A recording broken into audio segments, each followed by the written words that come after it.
आपण पाहत आहात महाराष्ट्र टुडे टीव्ही न्यूज 24/7 महाराष्ट्राचा विश्वास सत्याचा ध्यास। घाणे येथील अल्पभूधारक शेतकरी देविदास कापडणीस यांच्या शेतातील शेडचे कुलूप तोडून अज्ञात चोरट्यांनी 19 शेळ्या बोकड तसेच एक म्हैस चोरी करून नेल्याची घटना उघडकीस आली आहे। या घटनेमुळे परिसरातील शेतकऱ्यांमध्ये भीतीचे वातावरण निर्माण झाले आहे।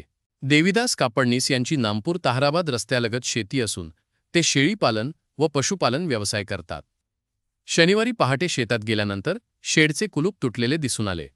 त्यानंतर पशुधन चोरीस गेल्याचे त्यांच्या लक्षात आले। घटनास्थळी एका पिकअप वाहनाचा ट्रॅक्टरला अडकून पडल्याचा संशयास्पद प्रकारही आढळून आला।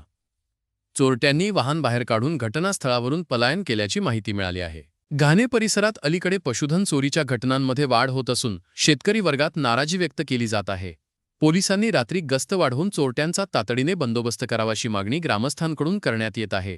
प्रकरणाची माहिती मिळताच जायखेडा पोलीस स्टेशनचे सहाय्यक निरीक्षक सागर काळे यांनी घटनास्थळी भेट देऊन पाहणी केली असून पुढील तपास सुरू आहे। Maharashtra today TV news Satana taluka प्रतिनिधी अमोल गुलाबराव पाटील यांचा ग्राउंड रिपोर्ट।